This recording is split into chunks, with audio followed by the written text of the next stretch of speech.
Salut à tous et bienvenue pour un épisode qui boucle la série des épisodes 11 de la série des Spurs, avec les Spurs en personne, pour lesquels on va terminer la saison régulière. Évidemment, on surveillera ce qui se passe du côté du Heat et du côté des Sonics, qui sont les deux autres équipes majeures de cette partie, en tout cas pour ce qui est de l'intérêt du focus que j'apporte.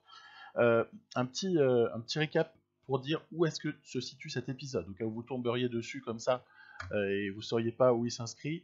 On est en 2025-2026, j'avais présenté la bataille de LA, ensuite on a fait un focus sur les Sonics, et maintenant on s'occupe de cette saison régulière 2025-2026, on va aller au bout. Pourquoi est-ce que je joue avec plusieurs équipes? Il y a plein de raisons à cela, plein de raisons. La première, c'est surtout la passion.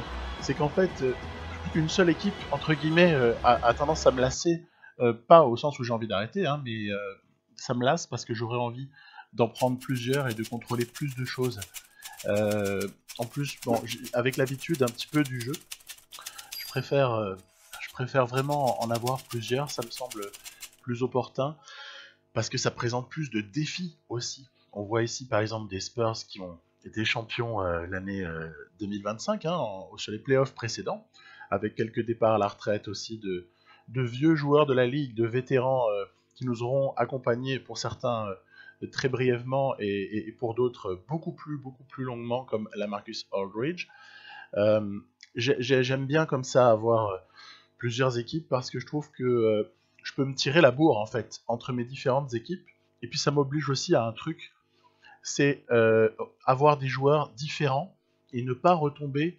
Ça pourrait être une tentation parfois sur des joueurs que j'adore et que j'aurais envie d'avoir à plusieurs endroits, mais quand même sur plusieurs aventures différentes, si vous voyez ce que je veux dire. Et l'autre raison, c'est que quand on pousse une partie très loin, il est agréable de voir plusieurs types d'évolutions et aussi de pouvoir avoir plusieurs types de modèles sportifs, quoi, hein, qu'on met en place virtuellement par le jeu. Mais voilà, c'est vraiment ça les raisons principales. Les raisons principales sont vraiment d'ordre passionnel, je dirais. Et c'est ce qui explique un petit peu tout. Voilà, on va drafter Tracy Bellamy, c'est un ailier. Je suis assez friand des ailiers, moi, hein. Vous savez, je suis un peu dans le trip de Brad Stevens, hein, le coach des Boston Celtics. Je suis un gros admirateur de ce type-là. Mais mes coachs préférés en NBA seraient un peu Popovich, même si il est un peu sur le déclin, le pauvre, mais quand même, il faut le respecter à fond. Popovich, évidemment Rick Carlisle, du côté de Dallas, qui pour moi est juste une sommité. Je dois avouer que j'aime bien Dwayne Casey quelque part, mais surtout je dirais Eric Spoelstra, bien évidemment, hein. Eric Spoelstra est quelqu'un qui pour moi a vraiment waouh, j'adore tout ce qu'il fait en fait, hein, et je trouve qu'il a cette capacité à rendre meilleurs des gens qui peut-être n'auraient même pas eu une carrière NBA. Enfin, je trouve ça assez somptueux en fait, son travail. Et puis sur des coachs un petit peu plus jeunes, je dois avouer que quelqu'un comme Nick Nurse me plaît énormément, et je fais un petit coucou à Mr. Gwok. Les Raptors, c'est une équipe que j'aime bien, même si j'ai jamais joué avec par exemple, mais j'aime beaucoup les Raptors, et notamment leur titre de 2019, je le trouvais assez somptueux en vérité. Voilà, parenthèse refermée. On a des contrats à prolonger après avoir drafté le petit Bellamy, et il y a des choix à faire. Bon, évidemment, Gordon Hayward, je vais laisser parce que il a besoin d'argent. Je peux pas re-signer trop faible, et puis peut-être il a besoin de jouer aussi. Et moi j'ai d'autres options dans l'équipe, hein. Aux Spurs, à ce stade-là, on est sur du renouvellement. Il n'y a pas de qualifying, hein, à ce stade-là, puisque nos rookies sont pas assez anciens pour être prolongés à ce stade de la partie. Ça arrivera bientôt, mais pas tout de suite. En fait, cette free agency pour les Spurs, elle est presque sans intérêt. Elle est sans intérêt pour une raison précise, c'est que l'équipe est constituée et qu'on est dans une logique de progression, dans une logique de développement. À partir de là, il faut juste s'attacher à prolonger des contrats si on le peut, dès que les joueurs seront d'accord. Il faut essayer de voir si tout le monde peut rentrer dans le projet global. Est-ce que j'aurai assez de minutes à donner à tout le monde? Ce serait limite plus ça mon problème. On voit une jolie progression pour Kelvin Hayes, le rookie 2023. Et le petit Bellamy, il arrive sur la pointe des pieds à 70. mais en fait je sais que en 3, 4, 5 ans, je peux peut-être arriver à avoir un joueur à 76, 78 d'overall qui peut occuper un rôle dans la rotation. En fait, j'aime beaucoup croire en ces joueurs-là. Et bon, évidemment, c'est sûr que quand on a un rookie 2024 comme celui de Bayless, qui va attaquer sa deuxième saison là dans le jeu, bon, on se pose pas de questions, hein, évidemment, le mec joue, hein, et est titulaire en plus. Hein. Leonard Turner, bon, je vous en ai déjà parlé, c'est ma petite trouvaille au pick 14 de la draft de l'année précédente, qui était peut-être une meilleure QV pour nous, hein, clairement, que celle de 2025. Meilleure QV tout court, à mon avis, vu le niveau global, mais ça, on pourra en avoir un meilleur aperçu au niveau des bilans en fin de saison régulière, puisqu'il y aura notamment les rookie teams, etc., le rookie of the year. C'est une draft moins forte, hein, celle de 2025, donc finalement, c'était pas mal de ne pas avoir beaucoup de choix sur cette draft-là. Je ne regrette pas d'avoir laissé mes choix à un moment donné par un trade juste en février, là, je sais pas si vous vous souvenez, c'était dans un épisode précédent, c'était l'épisode 10, hein, tout bêtement, très probablement. En tout cas, Lee Bayless bénéficie d'un camp d'entraînement, 9 ou 10, je sais plus, ainsi que l'ami Turner, bien sûr, puisqu'on prépare le futur. Hein. Le futur, c'est en fait par la draft, essentiellement, hein, qu'on l'assure du côté de ces Spurs. C'est une philosophie qui me plaît beaucoup, qu'une équipe dominante soit en capacité, en plus, donc co-dominante en NBA, là, elle est top 4 à peu près tous les ans depuis quelques années, puisse se renouveler, mais en plus par la draft. Et ça je trouve ça assez énorme en vérité. C'est un peu le scénario rêvé. Hein. Donc voilà, on a des petits problèmes de partage de temps de jeu, mais je reste quand même sur les mêmes options qui sont Murray Walker sur le backcourt. Évidemment, Turner hérite d'une quinzaine de minutes. Il faut qu'il ait du temps de jeu, sinon on ne progressera pas autant. Reddish a une part du lion et Bayless, Bamba également, ce qui fait que nos remplaçants n'ont pas les minutes qu'ils pourraient espérer. J'ai quelques remplaçants ici qui, s'il n'y a pas de blessure, peuvent presque devenir mécontents, hein, au bout d'un moment, parce qu'on n'a pas assez à leur donner. Mais bon, rassurez-vous, le jeu est intelligent, puisqu'il prévoit beaucoup de blessures, et du coup, il y aura des gens qui auront plus de temps de jeu par moment, et faut toujours prendre ça en compte. Je n'aime pas avoir trop de joueurs qui peuvent jouer, mais je n'aime pas non plus en avoir trop peu. Hein. Voilà, c'est toujours un petit juste milieu à trouver, sachant qu'il y a une part qui nous échappe, c'est la part d'aléatoire sur les blessures, puisqu'on ne sait pas en début de saison. Du coup, voilà, toujours essayer de trouver un compromis. Il y a quelques vétérans éventuellement pour boucher les trous, mais nos vétérans sont un petit peu vieillissants, certains. Je pense à Patty Mills notamment, qui est là parce qu'on l'aime. Au Spurs, c'est Spurs Spirit, hein, quelque part, c'est une question d'identité, mais c'est pas une question de niveau de jeu à ce stade de la partie. Et c'est pas faire insulte que dire ça, mais voilà, je crois qu'il prendra sa retraite l'été qui suivra, hein, cette saison-là. Donc 2026 été, probablement retraite de la légende australienne Patty Mills du côté des Spurs. Ok, on a recruté Al Horford pour mentorer, hein, clairement. Le petit Bellamy peut commencer à être mentoré par Cam Reddish. Cam Reddish qui a vraiment beaucoup progressé dans cette partie. Il était sur une saison rookie qui était très mauvaise du côté d'Atlanta. J'étais allé le chercher en montant un trade. C'est les deux seuls trades que j'ai montés finalement, celui qui a impliqué Bamba et celui qui a impliqué Reddish. Je parle de trades qui ont eu un impact sur l'effectif d'aujourd'hui. Hein. Sinon, tout le reste, c'est des gens qu'on a développés ou alors qu'on a draftés.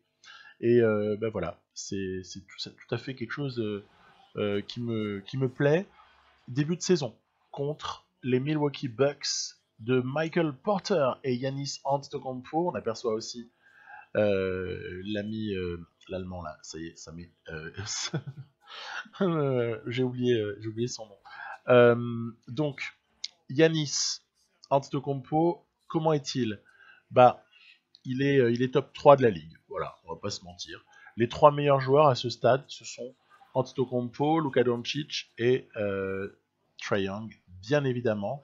Dennis Schroeder, voilà, j'ai retrouvé son nom à notre meneur virtuel des Bucks, sorti de banc là. Mais on sait à quel point ce joueur a eu une relance dans sa carrière aussi. Très joli là, j'ai bien aimé la passe de Bamba, de Bayless, pardon. pour le corner. Donc il y a comme ça des oublis un peu. Après Yanis il est dur à prendre en contre-attaque. Il y a certains backdoors que j'ai du mal à contrer pour être très franc. Hop, derrière, on va chercher toujours le type qui est démarqué. Il y a du déplacement très intelligent. En fait, il y a une notion dans ce jeu qu'il ne faut pas oublier, c'est le QI des joueurs. Il y a le QI offensif et il y a le QI défensif. Et c'est vrai que quand vous faites comme ça quelques années d'entraînement, là on est à 7 années d'entraînement, donc il s'est passé pas mal de développement pour les joueurs. Reddish qui chambre, il met le 3 points, il se retourne derrière. Il est limite énervant pour l'adversaire, Cam Reddish. Quand on a comme ça plusieurs années, ça permet de booster notamment cet aspect-là du jeu, qui fait que les déplacements en attaque sont excessivement fluides, et beaucoup de joueurs vont chercher, vont proposer des solutions, parce qu'ils ont un QI offensif qui s'est développé. Alors évidemment, ça se voit pas de manière brutale, si ça se voit un petit peu sur la note, mais ça, la note de QI offensif, mais ça se voit pas non plus dans les stats ou dans les stats avancées. C'est des choses qu'il faut, c'est plus manette en main qu'on va remarquer qu'au bout de 1, 2, 3, 4, 5 années, on va avoir progressivement des déplacements de plus en plus fluides. Et c'est ce qui, je trouve, fait qu'on a aussi intérêt à pousser une partie. On a vu que Michael Porter a été bien contenu sur ce match-là, notamment par Cam Reddish qui a été il a été des deux côtés du terrain. Il a été parce que souvent je vous parle de lui en tant que le meilleur scoreur de cette équipe. Il est offensivement, c'est vrai qu'il n'y a pas grand-chose à redire. Il va taper sa meilleure saison en carrière là, pour être franc. Cam Reddish fait vraiment très fort offensivement, mais en fait il n'y a pas que cette palette là dans son jeu. Il y a aussi une palette défensive. Le mec est quand même défenseur à A-, voire A. Donc c'est une excellente évaluation en défense extérieure. Ça veut dire que par exemple sur Tatum, comme ça, contre les Trailblazers, parce que Tatum est un Blazer dans la partie, pauvres Celtics, entre parenthèses, qui ont perdu leur joueur à l'été 2024, c'était qu'il a été free agent et qu'il est parti. J'ai aucune angoisse face à Jason Tatum parce qu'en fait je sais que j'ai Cam Reddish dessus. Et je sais que ça fait paraître bizarre, mais je m'amusais l'autre jour, puisque on a le luxe dans cette période-là de regarder des matchs qui seraient sinon passés inaperçus, parce que la NBA ça va toujours très vite, et que qui regarde vraiment les 82 matchs d'une équipe donnée et tout, faut être vraiment super fan pour faire ça.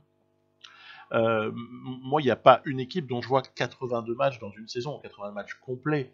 Il y a des équipes dont je vais voir maximum 30, 40, 50 matchs, mais pas davantage, quoi. Et du coup, cette période permet, puisque la NBA, on va peut-être reprendre, mais en tout cas a été stoppée depuis le début mars, mi-mars, eh bien, permet de revoir des matchs, et j'observais du coup assez attentivement le comportement IRL de Reddish, notamment le comportement défensif de ce type-là, dans certains matchs d'Atlanta. Et j'ai pu constater que c'est pas cheaté le fait qu'il ait des vraies possibilités sur le plan défensif.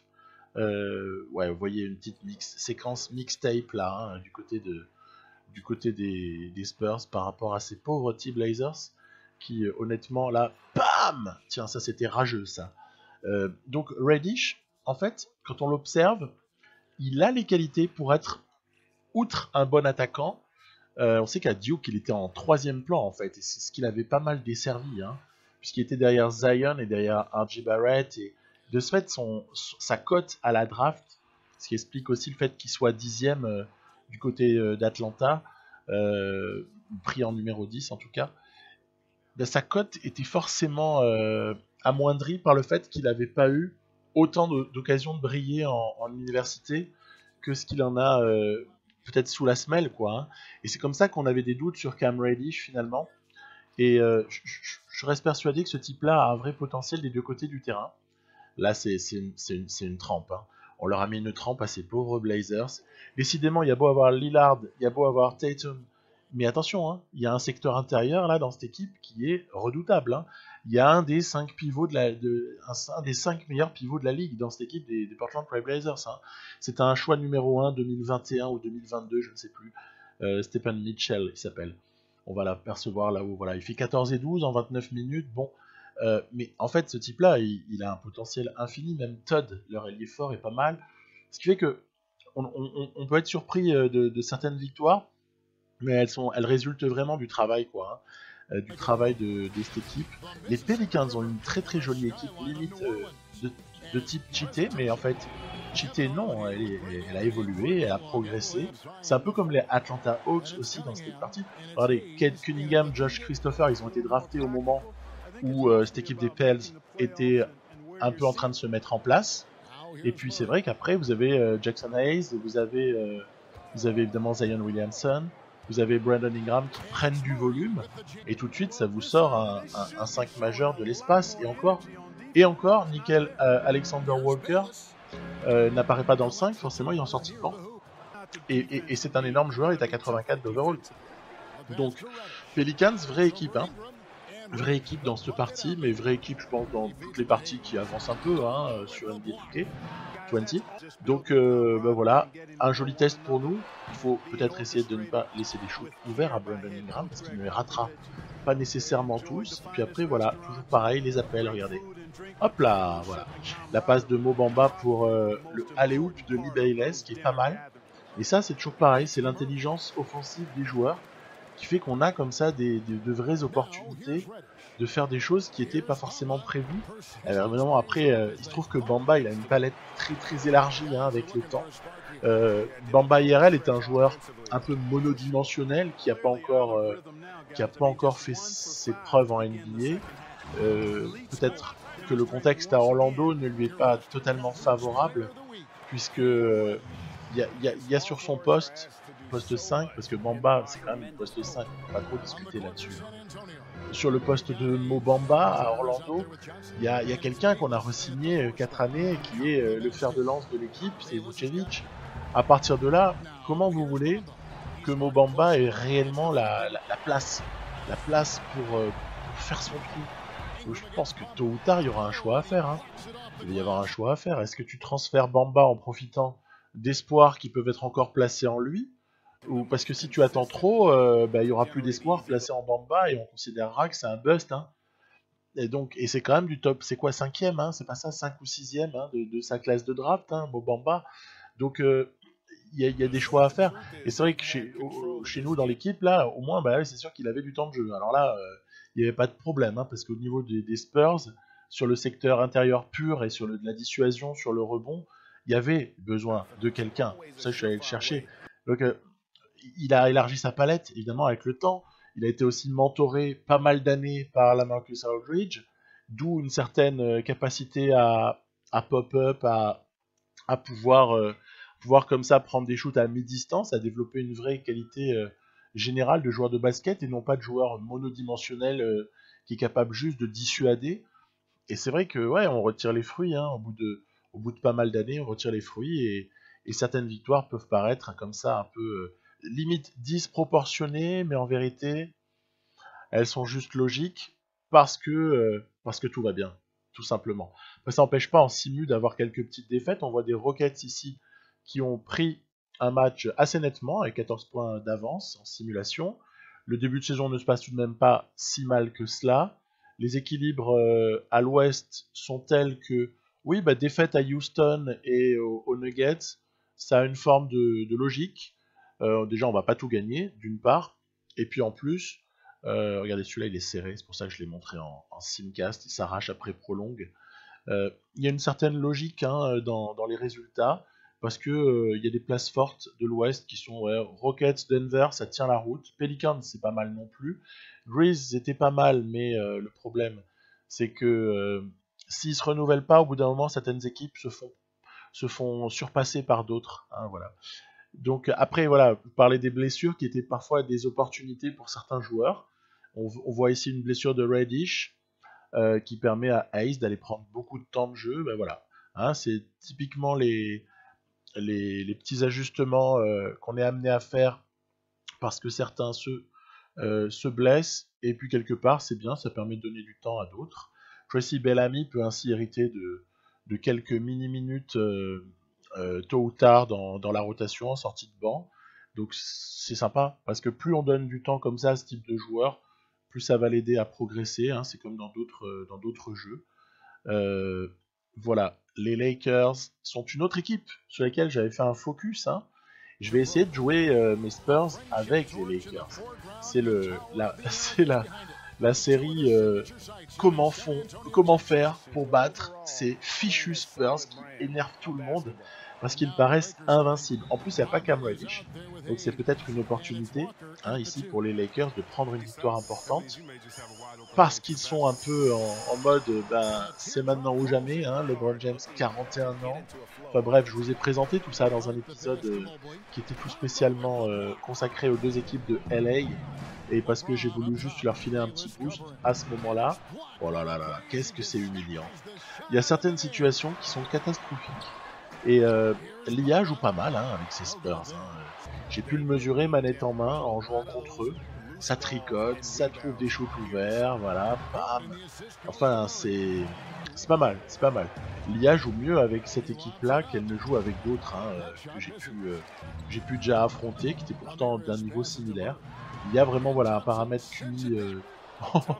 C'était terrible cette action, avec le compte de Tristan Thompson sur le pauvre Murray qui s'est fait éclater par terre. Et début de match est un peu serré, hein, donc il y a des possibilités. Regardez-moi ça. C'est pas beau la pénétration de Dejounte Murray. On comprend après que le mec soit à 14 points par match, 8 passes, 6 ou 7 rebonds. Mais en fait, c'est un pur joueur. Eloni qui finit en alley-oop en contre-attaque sur la passe de Hayes. Voilà, c'est limite showtime, hein, par moment. Hein. Ici, bam, c'est Mobley qui essaie de rendre la monnaie de leur pièce à ses Spurs. Tiens, on aperçoit le petit Turner là, qui était en rotation sur ce coup-là. Ah là, c'est dommage, on rate des shoots ouverts, hein, du côté des Lakers, ça va être difficile. Faut pas rater les opportunités, surtout derrière. Ça sanctionne de manière mais clinique. C'est totalement terrible. C'est terrible, franchement, sur une mauvaise passe. J'ai honte, j'ai honte. Et puis regardez-moi ça. Tac, ça c'était Hayes. Ça c'est pour moi parce que j'ai osé dire que son talent offensif était encore à développer. Bah tiens, prends-toi ça,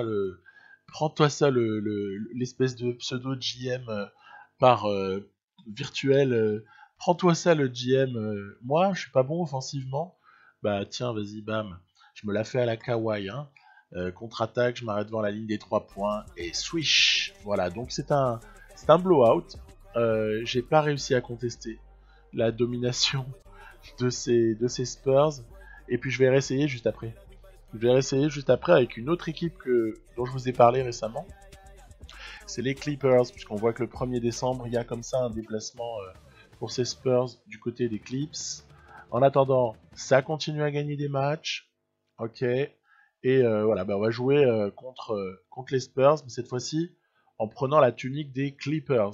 Clippers que j'ai customisé, hein, je vous l'ai déjà dit. Je les ai customisés en version Silent qui ouvre son cœur et qui monte une équipe avec des joueurs qui sont presque ses joueurs préférés. Hein, ok. Voilà, on va voir ce que ça peut donner.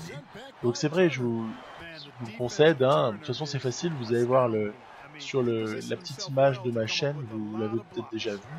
Il y a une image de Miles Turner, il y a une image de Ben Simmons, de Kawhi, de Justice Winslow et de Chris Dunn.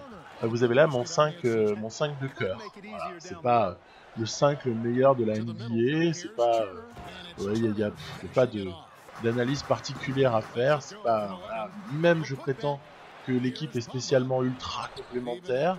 Bon, je pense qu'elle l'est quand même. Mais j'ai voulu du coup faire ça en compagnie de Kawhi, qui est un de mes joueurs vraiment préférés. J'ai voulu monter ça. J'avais réussi à monter des trades pour attirer ces joueurs-là. Il y en a un seulement qui n'a pas été pris. Regardez, c'est une foire d'empoigne là.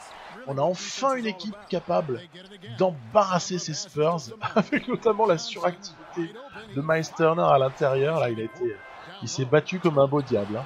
Il a été monstrueux, Miles Turner. Il fait une bonne saison. Hein. Vous allez voir, à la toute fin, là, je fais les bilans. Miles Turner fait une super belle saison. Après, les Spurs, quand même, continuent à taquiner. Hein. C'est très très dur à prendre.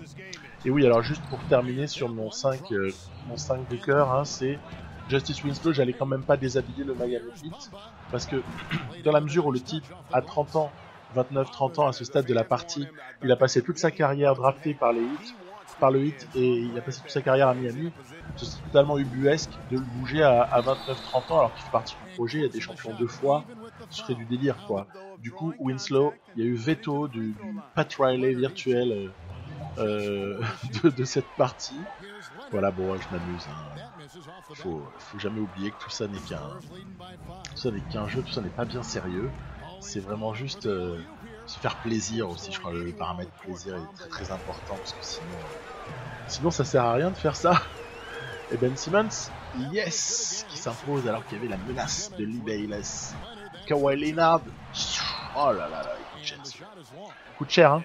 3 points ratés là de Kawhi, coûte très très cher. On va essayer de contester la balle à Lonnie Walker avec Chris Dunn. Allez, allez, allez mon grand, si tape pas ce ballon en prise à 2. On peut arriver à le faire en plus. Hein. Voilà, on a réussi. Chris Dunn, le voleur de ballon devant l'éternel, et là, bah oui évidemment, ah oui, bah oui, bah oui. C'est sûr que si on rate les shoots ouverts, il y avait Kawhi juste avant, il y avait Josh Richardson à l'instant, bah oui, on va pas gagner en ratant les shoots ouverts, donc ça sert à rien de faire faute, ça sert strictement à rien. C'est terminé l'histoire, mais voilà, au moins déjà on a vu une équipe qui a un petit peu poussé les Spurs dans leur retranchement, et avec un petit peu plus d'adresse, parce que le 1 sur 7 à 3 points nous en dit long sur l'adresse qui a manqué aux Clippers. Vous avez vu le match défensif, ça a été insupportable des deux côtés. Il n'y a personne qui a réussi à mettre un panier, tellement le niveau défensif est fort des deux côtés sur ces deux équipes-là, quoi. Donc voilà, très bon match, pas mal d'intensité, et c'est ce qui continue à me faire dire une chose, c'est que finalement, les Lakers là, de cette saison 2025-2026 sont bien peu de choses par rapport à ces Clippers-là. Clippers qui, à mon sens, peuvent au minimum viser les finales de conf, s'ils n'ont pas les Spurs évidemment sur leur route, quoi. Et par contre, à contrario, Lakers, ce sera même déjà peut-être difficile de passer un premier tour, quoi. Donc le verdict sur que donnent ces deux équipes que j'ai fabriquées, il est assez clair. Hein. Il est assez clair. Et le problème, c'est que j'aurais bien volontiers essayé, mais j'ai essayé, mais j'ai pas réussi, de monter une équipe un peu plus performante encore du côté des Lakers, quoi, hein, en hommage au maillot, par respect pour la franchise, pour aussi la dernière année de LeBron James. Mais contractuellement, il y avait trop de choses qui étaient compliquées. Il y avait trop de contrats impossibles à échanger. Je pense par exemple quand vous avez un Victor Oladipo à 32-33 ans qui gagne 40 millions. Comment est-ce que vous faites pour échanger ça? C'est pas évident. C'est pas évident. Si on veut vraiment être réaliste, hein, parce que sinon le jeu, vous attendez l'été, le jeu il va vous proposer de dégraisser. Hein. Il va vous proposer un trade qui va vous arranger, limite il va faire du salary dump et bam quoi.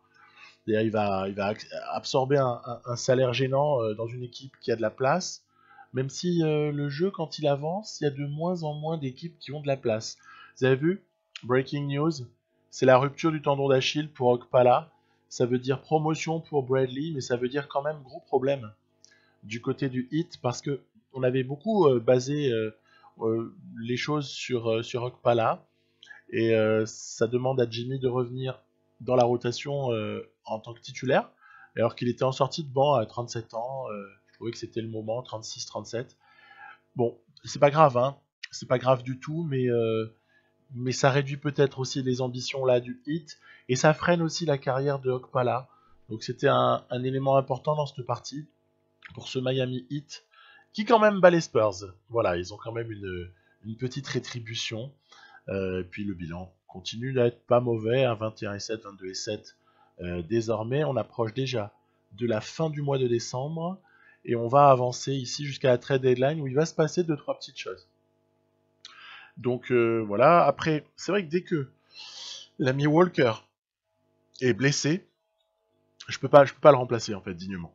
Keldon Johnson, il a du handle et tout, il n'y a pas de problème, il peut comme ça prendre des minutes au poste 2, il prend le rôle de Walker hein, quelque part. Mais imaginons un scénario catastrophe sur ces Spurs, c'est un peu leur seule faille à ce stade. Hein. Imaginons le scénario catastrophe absolu où on est DeJounte Murray ainsi que Lonnie Walker qui se pètent tous les deux. D'accord? Bah là c'est plus la même équipe. Hein. Vous allez me dire, c'est normal, t'enlèves les deux meilleurs ball handlers de n'importe quelle équipe NBA, bah ça change tout. Ouais, c'est sûr, c'est une banalité ce que j'ai dit là. Mais n'empêche que c'est particulièrement vrai pour cette construction d'équipe là, quoi. Voilà, donc les Spurs sont pas mal. Les Clippers reviennent très très fort. Et ouais, 14 victoires sur les 17 derniers. Hein. Donc ils avaient démarré super mal. Et en fait, ça revient progressivement. Donc toujours beaucoup de mépris pour notre ami Cam Reddish. Le mec, il est champion NBA, il met 24 points par match et toujours pas All-Star. C'est dommage. Enfin, c'est pas encore décidé, mais on sent venir. Hein. Quand les votes au 1er janvier, ils en sont là, c'est que la tendance, elle aura du mal à s'inverser. Vous voyez, il est à 23,9. Bayless fait une super saison. À la limite, je m'en fiche que Bayless soit pas All-Star encore. C'est pas très grave. Mais s'il y en a bien un des Spurs qui mérite, c'est Cam Reddish. Et il l'est pas. C'est un petit peu ubuesque comme situation. On a voilà, des petites stats individuelles à ce stade-là qui sont intéressantes à regarder, mais qui n'ont pas non plus une portée infinie. Je ferai le bilan à la fin de l'épisode sur les stats finales de cette saison. Du côté des Sonics, ben ça se passe pas génialement bien, 12 et 22, avec pourtant quelques mecs qui font bien le boulot. Maledon, Topin continue un petit peu sur les bases de l'année d'avant. Hayes fait une bonne incursion, forcément Beasley a un petit peu perdu, mais surtout le bilan est pas génial. Côté Clips, bon, j'ai pas besoin de vous faire 10 000 commentaires, on voit bien que ça roule et c'est parti l'histoire. Hein, il y a une série surtout, série sur les 20 derniers qui est énorme. Le hit se comporte très bien et on notera le gros step-up de Adebayo qui a comme ça une excellente année à 25 points, 14 rebonds. Donc Adebayo fait une super saison. Hero aussi est en progression statistique et pas que. Mais c'est vrai que pour le reste, ça aurait limite tendance un poil à régresser, quoi. Ah, une blessure. Une blessure, ça va être l'occasion ici de donner plus de temps à Luka Samanic, qui en mérite. Luka Samanic mérite d'avoir du temps de jeu. Et donc l'opportunité là de la blessure de Bayless, ce qui permet aussi de tester quel est l'impact de Bayless sur les résultats. Est-ce que nos résultats peuvent limite un peu s'effondrer au moment... Ouais, Hayes hérite aussi de plus de minutes grâce à ça, en sortie de banc. Hein. Est-ce que Bayless a une part dans ce bilan-là? Part, je veux dire, irremplaçable, hein, parce qu'il ait une part, on le sait tous. Ou est-ce que... Tiens, on a perdu ce match. Ouais, du côté des Mavs. Est-ce qu'il a... c'est une réception. Est-ce qu'il a une part importante ou est-ce que finalement son impact est limité? Ben moi je pense qu'en fait il a déjà un énorme impact. Allez les Sonics, il faut s'accrocher, 18 et 24. Ça peut encore le faire, mais il faudrait enchaîner une vraie série hein, du côté de Seattle. Bon, je pense, parce que quand on voit 3 défaites sur les 4 derniers, 4 défaites maintenant, 4 défaites sur les 6 derniers, on est à 4 contre 3, enfin 3 victoires, 4 victoires et 4 défaites maintenant, ça continue, et ben voilà, il revient. En plus, le mec est un mutant, c'est-à-dire qu'on l'annonce blessé pendant 4 à 6 semaines, et c'est invraisemblable, quoi. Le type, en fait, au bout de 2-3 semaines, il revient. Parce que il est, comme je vous mettais, c'est Iron Bayless, quoi. C'est le mec est en acier, c'est n'importe quoi au niveau de la solidité, hein. C'est vraiment extraordinaire. Toujours les petites promesses là de Leonard Turner, on n'est pas vraiment surpris. Allez, on approche de la trade deadline, il peut se passer 2-3 trucs. Pas du côté des Spurs, mais du côté de Miami, parce que Pascal Siakam s'avère excessivement mécontent. On a drafté du côté d'Indiana, on a drafté en choix 1 quelqu'un qui est sur le poste de Pascal Siakam. Et moi, je veux me débarrasser de Pippen parce qu'il est en dernière année et je suis pas satisfait. Du côté donc de Miami, hein, on prend le costume là de Pat Riley. Alors ce trade-là n'aboutira jamais, mais par contre, on peut monter quelque chose d'équilibré. Regardez comment. On va rajouter Aaron Holiday qui m'intéresse beaucoup. On a pris un partenaire de trade qui est Boston et on va on va proposé Isaac. J'adore Isaac, mais là je crois qu'il fallait penser à autre chose, hein. Siakam en l'occurrence. On va essayer d'équilibrer tout ça au niveau salarial, c'est pas toujours évident. Après on va rajouter des tours de draft, parce que mine de rien, Isaac contre Siakam en brut, ça le fait pas, il faut rajouter des pics. Mais c'est pas grave, pour récupérer Pascal Siakam, un poil vieillissant même, 30 ans, 31 ans, je suis prêt à faire un sacrifice, en ce sens que je sais l'impact qu'il peut avoir, Pascal, et avouer quand même que Pascal qui se perdait du côté de Indiana, c'était un peu tristounet aussi, hein. Donc l'histoire, c'est qu'on va se blinder au niveau du salaire, hein. C'est sûr que là, la flexibilité, il n'y en aura pas avant longtemps, hein. Au moins 2-3 ans à Miami. Mais par contre, on se renforce et on se donne une chance de peut-être rivaliser face à des équipes comme Atlanta ou New York qui... Atlanta, c'est plus un niveau global qui est excellent sur tous les postes, mais New York, c'est aussi une force considérable à l'intérieur. À cela, c'est Anthony Davis, hein, bien sûr. Et Anthony Davis, si on lui met Pascal Siakam en face, c'est pas pareil, déjà. Déjà, j'arrivais à quelques résultats avec Isaac, mais il était un poil sous-dimensionné. Là, avec Siakam, on va, à mon avis, peuvent avoir un espoir réel, puisqu'on sait que les deux principales forces en face de ce hit à l'Est, c'est Atlanta et New York, hein, très clairement, hein. Et puis voilà, il y a des gens qui récupèrent un peu des minutes. Ça tombe pas mal, puisque ce petit Bradley doit progresser, donc s'il a du temps. Bref, restructuration au hit, hein. J'avais dit, hein, depuis quelques temps qu'il y avait peut-être un truc à changer. Mais c'est Isaac qui a finalement été la monnaie d'échange. En plus, pour les Pacers, le trade est vraiment gagnant parce que... Oh, et là, je vais profiter pour re-signer quelques contrats. Pour les Pacers, ils ont un énorme intérêt. En fait, ils ont un poste 4 qui est super fort et qui va progresser énormément, et récupèrent un très bon poste 3 alors qu'ils étaient justement assez dépourvus de ce côté-là. Donc les Pacers, ils ont un intérêt absolu. Les Celtics aussi avaient un petit intérêt. J'avoue qu'au moment où je l'ai fait, j'ai vérifié. C'était le cas. Et puis Miami, je crois, a vraiment intérêt à avoir un vrai gros poste 4 à côté d'Adebayo pour essayer de... déjà d'avoir un secteur intérieur qui domine, quoi, hein, qui domine. Voilà. Surtout que sur les externes, avec Tyler Hero et maintenant du coup Frankie Ntilikina, hein, qui a pris du galon, puisque il y a aussi Justice Winslow, certes, mais ouais, c'est pas si mal au final. L'équilibre est pas mauvais. Il y a de la création, il y a du handle, il y a de la défense, un peu à tous les postes. Il y a du scoring également. Donc voilà, c'est pas un mauvais choix, me semble-t-il. On va prolonger, payer les gens, il faut payer les joueurs. En tout cas, Justice Winslow mérite son salaire. Il a été partie prenante de la belle aventure jusque-là. Jimmy, évidemment, qui est en phase de régression, lui, accepte de prolonger pour la modique somme de 13 millions et quelques, sur 2 saisons. Moi, j'hésite pas, on ira au bout, hein, évidemment. Jimmy Butler, jamais de la vie tu l'abandonnes, quoi. C'est devenu l'ADN de ces hits-là, hein. Et voilà, donc tout va bien. On peut entrevoir la suite. Il faut juste aller choper un 14e joueur. Et ben, c'est très simple, on va reprendre Seth Curry, qui était des nôtres, entre guillemets, par le passé. Donc voilà, tout va bien. On fait revenir quelqu'un qui était devenu quelqu'un de la maison.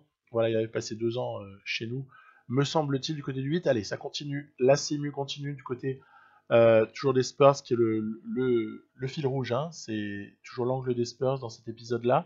Vous avez vu, les Mavericks sont passés devant, et les Sonics, mon Dieu, ils n'arrivent pas, hein. Les Sonics n'arrivent pas à accrocher ce wagon des playoffs.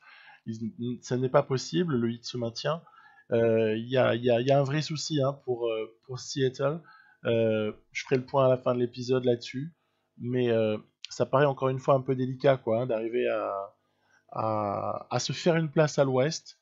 Le niveau est très relevé. Il y a des équipes que ces Sonics-là ne peuvent pas concurrencer dans l'immédiat, mais il y a aussi d'autres équipes. Là, je resserre un peu la rotation parce que Dejounte est blessé et on va surtout pas prendre de risques dans le All-Star Game, parce qu'après il y a un peu de repos, etc. Ça lui permettra de revenir à 100%. Du coup, bah ouais, faudra se poser la question à l'été 2026 pour les Sonics. Quel choix faire? Dans quelle mesure est-ce qu'il y aurait des choses qui pourraient être améliorées? Ça va être les questions que que je me poserai. Du côté, ensuite, voilà, des Spurs, ça continue l'histoire. Hein. On déroule assez tranquillement. Tiens, dommage, notre remplaçant qui se chope. Et il y a Bayless aussi qui est blessé, il est pas content. Hein. Le mec nous confie qu'il a été enfermé dans sa voiture par sa mère quand il était petit. Donc c'est assez insolite en vérité. Je voulais pas ne pas vous le montrer tellement c'est insolite comme type de réaction dans un jeu vidéo. Voilà, on a donc 2 blessés certes, mais encore des possibilités de rotation, et puis ça fait jouer d'autres. Enfin voilà, hein, jamais de la vie je pleurerais parce que je serais trop court en rotation avec cette équipe-là. Hein. Là, ce serait complètement déplacé, quoi. Hein. Donc 40 et 16, qui positionne à ce stade-là les Spurs en tête de l'Est. Clippers très proche, hein, et Mavs également. Nuggets qui commence à prendre une petite option sur la 4e place. C'est bien pour eux parce que ils ont eu des saisons un peu difficiles intermédiaires là. Donc le projet prend forme. Et ben voilà, on est en mars. On va continuer tout ça jusqu'à la fin de saison régulière. Désormais, il n'y a plus de trade, il n'y a plus de prolongation de contrat. Bref, tout est en place pour pouvoir, je dirais, aborder les playoffs. Tout simplement.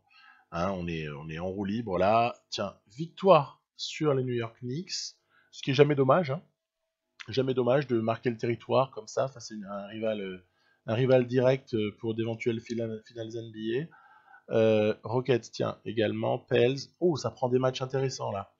Ça prend de bons matchs. Tiens, perdu face aux Milwaukee Bucks. Perdu face aux Timberwolves. Donc, il suffit de dire qu'on est en train de gagner en fait pour se mettre à perdre. C'est assez drôle. Retour de Keldon Johnson.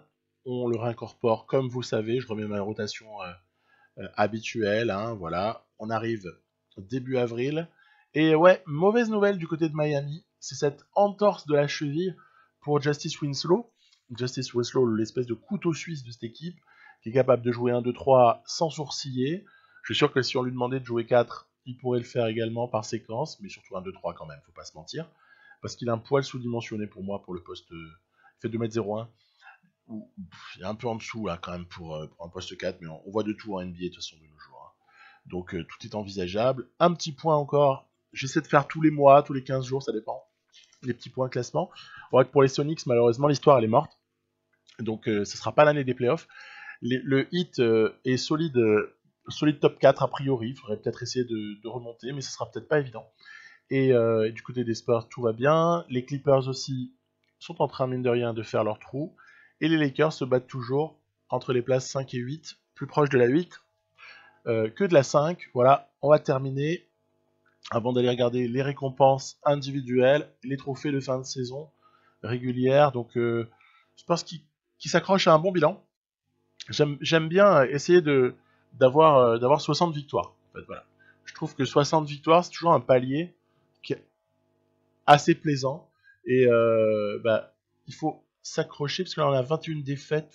Voilà, ça va. Le dernier match sera perdu contre les Wizards. J'ai l'image qui a sauté. Et donc voilà, on voit un bilan 60 et 21 avant ce match-là, mais on va le perdre. Hein. On va terminer à 60 et 22, les Spurs. Dans le même temps, les Sonics vont terminer. Alors là, pour eux, ce sera 30 et 52, parce que les 2 derniers matchs, ils les perdront. Le Heat va se retrouver par contre en face des New York Knicks en playoff. Ça, c'est pas une bonne affaire, mais ça, il y aura le temps d'en reparler dans un prochain épisode notamment. Le MVP, c'est Luka Doncic, c'est plus que mérité. Il a le bilan, puisqu'il est top 3 de l'Ouest, deuxième même. Il a les stats, bref, il y a tout pour que Luka Doncic soit MVP de cette saison, des 99. Il est juste exceptionnel. Vous allez me dire peut-être que Trae Young l'aurait mérité parce que vous allez voir le bilan des Hawks. Hein. Ça, c'est la classe de draft, pas forcément très très bonne. Je vous parlais, hein, vous voyez, le Rookie of the Year, c'est pas un joueur non plus exceptionnel. C'est un scoreur. C'est un scoreur, un poil 3&D, mais surtout scoreur. Alors, le 6e homme, par contre, on se lève tous pour Bol Bol. Le mec en sortie de banc fait presque 25 points. C'est énorme, avant 27 minutes. Donc je vous dis même pas la machine à scorer que Bol Bol est devenu au fil du temps, du côté toujours des Nuggets. Donc c'est bien, en plus, il y a une certaine fidélité. Giannis, défenseur de l'année, très très mérité, rien à redire. Encore une pure saison pour Antetokounmpo. Le seul bémol, c'est que son équipe termine 8ème à l'Est. Il va se retrouver face aux Atlanta Hawks. Et ça, c'est dommage. C'est dommage. Après, la belle surprise aussi, c'est cette progression de BG Boston. Le mec a fait plus 6 points en une saison.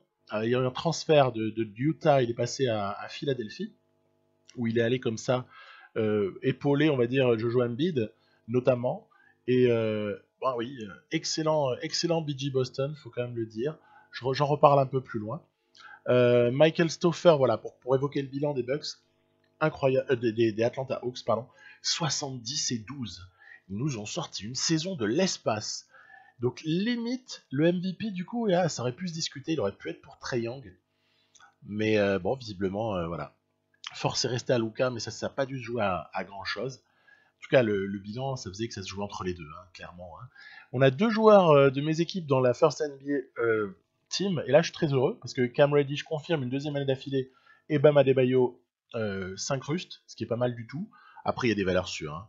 Cole Anthony, LaMelo Ball, c'est tellement fort aussi, le petit Armand Bacco, qui a bien step up du côté de Cleveland. Donc, vous voyez, Anthony, c'est pas que du scoring, hein, c'est de la passe aussi. Hein. Et LaMelo, il est grand, hein, 98, c'est un bon joueur. Hein.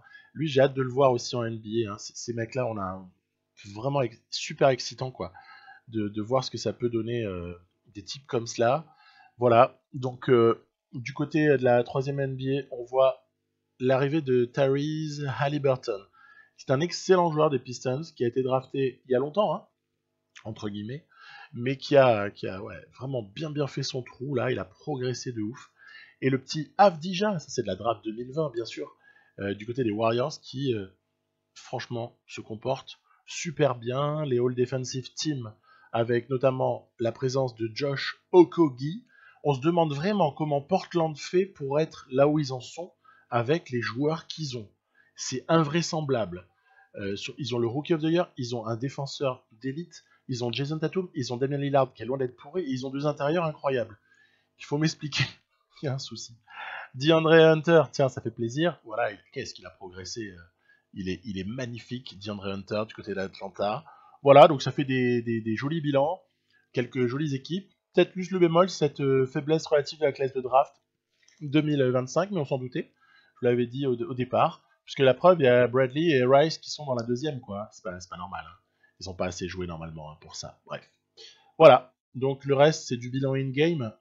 Allez. On parle de tout ça tout de suite. Alors, avant de se projeter sur les playoffs, là, qui honnêtement peuvent s'avérer, je dirais, fidèles à ce qu'on a vu déjà sur les peut-être 2-3 années précédentes, à savoir quelques équipes dominantes. À l'ouest, les Spurs. Je développe pas plus. Il y a quand même une incertitude là sur les Clippers. Qu'est-ce qu'ils peuvent réellement donner? Je pense que ça peut aller loin. Ça peut notamment concurrencer Dallas, qui a priori est le principal challenger des Spurs. Hein. Il suffit de voir le classement de la régulière. Le classement est serré devant, surtout sur les 3 premiers, hein, qui ont des bons bilans. Après, les Nuggets auront fait une jolie saison. Peut-être les Pels un petit peu en deçà. Et puis après, derrière, c'est un petit peu serré. Hein. 5, 6, 7, c'est très, très serré. Lakers, a priori, on va en reparler, qui sont amenés à souffrir, les pauvres. Et puis, en face, il y a quand même cet immense choc. C'est la première chose. Premier tour, Miami, sans l'avantage du terrain, en plus, contre les Knicks. Et puis en plus, oh là là, c'est ébouriffant, cette partie de tableau, elle est juste énorme. C'est un peu déséquilibré hein, entre le haut et le bas de tableau, puisque là-haut, on retrouve quand même Atlanta, qui marche sur l'eau à 70-12, on l'a vu juste avant avec le bilan du coach, contre les Bucks de Giannis. Donc, immense choc de premier tour là-bas du côté de l'Est. Et puis en dessous, peut-être plus la part aux surprises avec Detroit qui, honnêtement, avec le step-up de certains de ses arrières, revient dans la danse, revient bien dans la danse. Et la surprise du Storm. Voilà, le Storm qui, honnêtement, aura vraiment fait une super saison. Après, il profite quelque part de la faiblesse relative de l'Est, hein, faut quand même se dire la vérité. Après, Jalen Adams, Colin Sexton, pas mal, même si c'est petit. Le backcourt est petit, mais c'est pas mal du tout. Whitney, c'est un bon move, probablement. Randall, ça fait toujours le boulot. Fait toujours le boulot, Randall. Et il y a ce Pavic là qu'ils ont récupéré et qui honnêtement fait du super travail dans son registre, quoi, qui est celui un peu de Baco de Cleveland. Et puis sinon, voilà, il y a un banc qui n'est pas dégoûtant. Voilà, on retrouve notamment Larry Nance, Herbert Brady, qui est pas dégueu, qui est apparu en fil de partie. Howard Henry, qui est un joueur très intéressant, c'est le 6e choix de la draft 2024, même s'il semble avoir atteint son potentiel, et les cheveux magnifiques. Donc voilà, c'est plutôt pas mal, hein. C'est plutôt pas mal, c'est ouvert, c'est ouvert. Et donc ouais, du côté de l'Est, ce Tremont Waters par exemple, du côté des Pistons, à 78, il n'exprime pas sa vraie valeur. En fait, il vaut mieux que ça. Et puis en sortie de banc, ils ont quelques joueurs qui sont pas mal. Bon, Haliburton, hein, vraiment marche sur l'eau. Harry Giles, non, c'est pas mal du tout, à tel point qu'il a relégué Drummond, qui est vieillissant, en sortie de banc. Donc il y a du monde, voilà, Daniel Hamilton, Sekou, Doumbouya, il y a même encore Blake Griffin qui fait sa fin de carrière là-bas. Regardez, même si on va pousser encore un peu plus loin, Dusty Swift, ça c'est un ancien premier choix, voilà, 2023. Donc il y a de la profondeur à Détroit, il y a pas mal de profondeur de banc. Même regardez, vous allez chercher encore un meneur à 80, enfin là c'est limite, limite trop pour faire jouer tout le monde. Et en face à Cleveland, c'est coquin, hein. C'est coquin aussi parce qu'il y a Garland qui a bien progressé. Ils ont récupéré Kyle Kuzma notamment, et puis il y a ce Bako qui marche sur l'eau, qui est probablement le meilleur rebondeur de la ligue à ce stade-là, donc pas mal, avec même Tony Weber. Donc voilà, pour la petite histoire, ce qui est amusant, c'est que ce Bako, c'est toujours intéressant de voir la trajectoire des joueurs, et ça donne aussi des idées par rapport au jeu. C'est quelqu'un qui avait été donc drafté en 2020, très loin, hein, par les Boston Celtics, qui ne joue pas au départ, qui d'ailleurs a une contribution un peu dégueulasse. Et en 2024, à l'été, les Celtics le laissent partir. C'est Cleveland qui récupère pour finalement une plutôt bonne pioche, hein, sur les stats de carrière. On voit ici le mec qui est quand même à 15 rebonds, voilà. J'ai envie de dire ok. Donc intéressant, demi-tableau Est au niveau du bas, mais moins fort qu'en haut.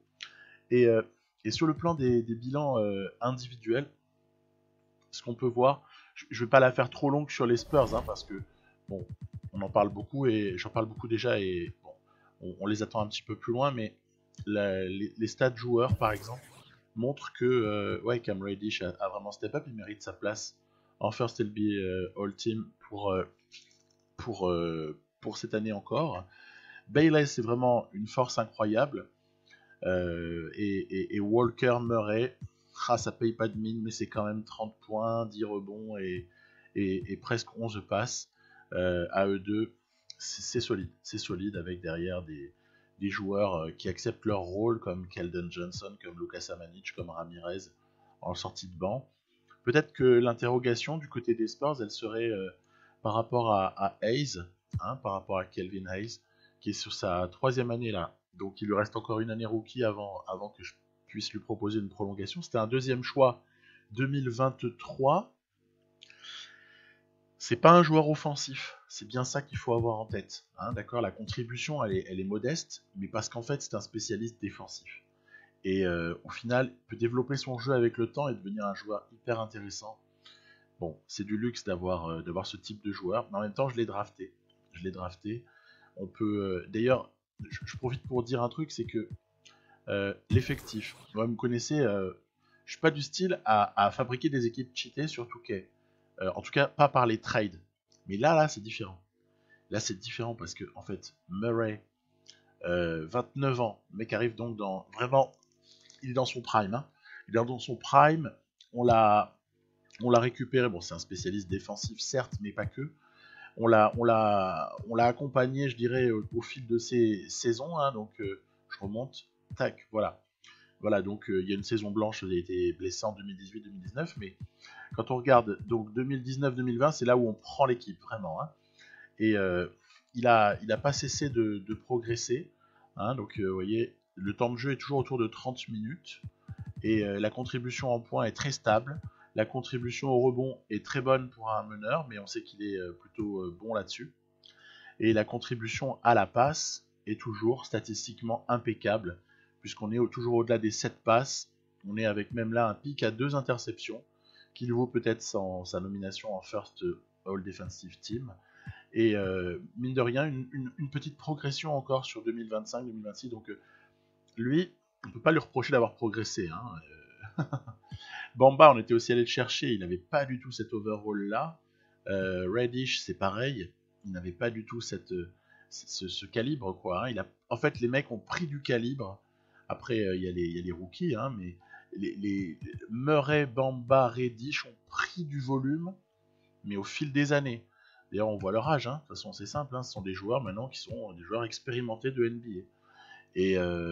Et pour compléter, après je reviens sur les rookies, voilà, c'est pareil pour le cas de Keldon Johnson, pour le cas de Lonnie Walker, pour le cas de Samanic, voilà des joueurs qui étaient sur la base du projet et qui en plus acceptent leur rôle, ils sont assez heureux. Donc c'est pas mal. Et puis après, évidemment, il y a la cerise sur le gâteau, c'est quand on arrive à drafter assez haut, parce qu'on a fait quelques petits échanges beaucoup d'années plus tôt. Quand on arrive à drafter un peu plus haut, c'est sûr qu'on arrive à choper un mutant comme Lee Bayless, on a eu un peu de chance à la loterie. Et puis Kelvin Hayes, j'en ai parlé juste avant. Et puis le plus rigolo, c'est quand même ce petit Leonard Turner qui... c'est modeste, hein, vous voyez, je le fais démarrer sa carrière très doucement, 12 minutes, 16 minutes, mais il y a quelque chose d'intéressant que j'ai déjà signalé, c'est ce fameux potentiel qui est juste incroyable. En fait, Leonard Turner peut être plus fort en overall que ne l'est Bamba ou que ne l'est Bayless. Pourtant, c'est un choix 14 2024. Voilà, comme quoi, hein, les fins de loterie, faut toujours faire attention. Voilà, et puis dernier qui a été drafté. Donc ça fait plusieurs individus qui sont arrivés dans cette équipe au fur et à mesure, draftés. Ouais, c'est draft 2022, Ramirez. Bon, Ramirez peut-être le moins fort des trois. Hein. Turner, draft 2024. Et pour Bayless, c'est aussi 2024. Lui, c'était le premier choix, il était attendu. Et Hayes, c'est 2023. En fait, on alimente notre équipe de par des drafts pertinentes. Donc, arriver à une équipe cheatée avec ça, mais moi, ça me dérange pas. Parce que c'est par le travail et par le développement, c'est pas en ayant magouillé des trades avec moult équipes qui ont lâché des trucs et en profitant de la faiblesse de l'IA, entre guillemets. Bon, soit dit en passant, le Heat n'est pas favori face aux New York Knicks, ok, là on l'a compris, mais le Heat, je l'ai un peu renouvelé, donc hein, vous l'avez vu, avec le trade d'Isaac Siakam notamment. Je pense quand même, alors il faut quand même voir l'âge des joueurs, parce que Hero commence à arriver presque dans ses meilleures années. Jimmy, lui par contre, il est sur la pente descendante, mais il a encore sa place. On a un spécialiste défensif avec Nilikina. Mais on a surtout du coup une raquette qui est violente avec Adebayo qui est pour le coup dans son prime. Hein. Lui, il n'y a rien à dire là-dessus. Le niveau d'Adebayo est quand même considérable. C'est un des 5 pivots de la ligue à ce stade de la partie. Si on regarde les deux côtés du terrain, bien évidemment. Justice, bon, il va revenir pendant les playoffs. Il y a intérêt à revenir vite, sinon il reviendra, on sera éliminé. Mais lui, bon, il déçoit jamais. Hein, Winslow, quelles que soient les stats, c'est la contribution qui va compter. Pour Aaron Holiday, on va pas évaluer tout de suite. Et puis Favors, plus dans un rôle en retrait, mais même si on sait à quel point il peut être précieux. Derrick Jones, pareil, il n'aura pas progressé tellement, mais en même temps, le gars est intéressant et puis une certaine fidélité à garder ce gars. Tyron Bradley est peut-être une bonne pioche. C'est à voir en fait. Mais je l'ai incorporé progressivement, surtout au moment où, regardez, l'ami Okpala s'est pété pour la saison. Là, c'était le moment ou jamais pour introduire Tyron Bradley dans la rotation. À noter la régression ici, vous voyez, de Okpala sur la blessure rupture du tendon d'Achille. Waouh. Ok. ça peut faire mal en fait, parce qu'il était une force émergente de l'équipe, et puis là, bah non. Mais il y a quand même de l'espoir, puisque Stanley promet énormément. C'est quand même un 4e choix 2024. Donc on n'a pas non plus pas de jeunes, hein, faut pas non plus rigoler. Il y a un peu d'avenir de ce côté-là. Dire ouais mais c'est le poste de pivot, il est verrouillé. Adebayo honnêtement est quelqu'un de 2m06 qui vu ses aptitudes même à shooter, alors il y a 3 points et AD, mais honnêtement vu la globalité de ce qu'il est capable de faire, ce serait presque pas hérétique d'envisager par séquence de le faire jouer en 4, et on pourrait imaginer une rotation à 3 hommes à l'intérieur sur la saison suivante qui serait évidemment Stanley en sortie de banc et Adebayo, Siakam pour se partager l'essentiel des minutes. Hein. Donc les 52 et 30 en plus, le bilan n'est pas mauvais. Salarialement, les choses bon, évidemment, sont un peu bloqués, hein, à moins 32. On sait qu'est-ce qu'il y aura vraiment comme move à l'intersaison, à l'été. Pas grand-chose. On verra juste s'il faut prolonger Holiday. Et puis sinon, voilà, c'est assez calé. Hein. Il y a juste une option à lever sur Stanley. Pour Draymond, bon, on verra. C'était un peu folklorique. Et puis voilà, le reste est ficelé. Hein, donc la voie, elle est toute trouvée. Et puis alors, j'en viens aux Sonics. Alors les Sonics, ils ont un bilan dégueulasse. Ils ont un bilan dégueulasse dans un Ouest qui est quand même pas mauvais, même si on voit que les Kings 8e sont en négatif, donc ça c'est à noter. Mais je suis pas forcément mécontent de cette deuxième saison. Il y a quand même plusieurs remarques. Déjà, la première, c'est que Malédon fait le boulot. Malédon fait le boulot. Est-ce qu'il mérite les 26 millions et est-ce que ça nous bloque pas au niveau de recruter pour pouvoir évoluer? J'estime que Seattle est une équipe jeune à ce stade-là, donc anciennement Surf de San Diego, et c'est pas débile d'avoir ces contrats-là pour un Malédon et notamment aussi pour un Obadiah Toppin, donc même contrat avec option sur l'année qui suit. Je pense pas avoir donné l'argent n'importe comment, je le crois pas en tout cas, hein, ça peut se discuter. Hein. Ça peut se discuter. Je pense que on s'est plus heurté à un problème de croissance, qu'il ne faut pas vouloir aller trop vite. Et évidemment, un joueur comme Matthew Maker n'apportera, vous voyez, 12 millions, je fais une très bonne affaire. Mais est-ce que il vaut mieux avoir 12 millions sur Maker et, on va le regarder ici, voilà, et 13 millions sur Killian Hayes, c'est 25 millions. Il vaut mieux avoir 2 joueurs comme ça qui sont quand même pas mal, hein, parce que Hayes il a pas mal step up à force de jouer. Hein. Le temps de jeu l'a aidé à progresser. Est-ce qu'il vaut mieux avoir 2 joueurs comme ça ou avoir un joueur à 25 millions? Voilà, c'est toujours la question. Est-ce que la Superstar est accessible à ce stade-là pour les Supersonics? Je le crois pas. Je le crois pas. Il faudra attendre un petit moment pour que la Superstar soit accessible. Par exemple, on pourrait voir à l'été 2000, alors c'est 2027.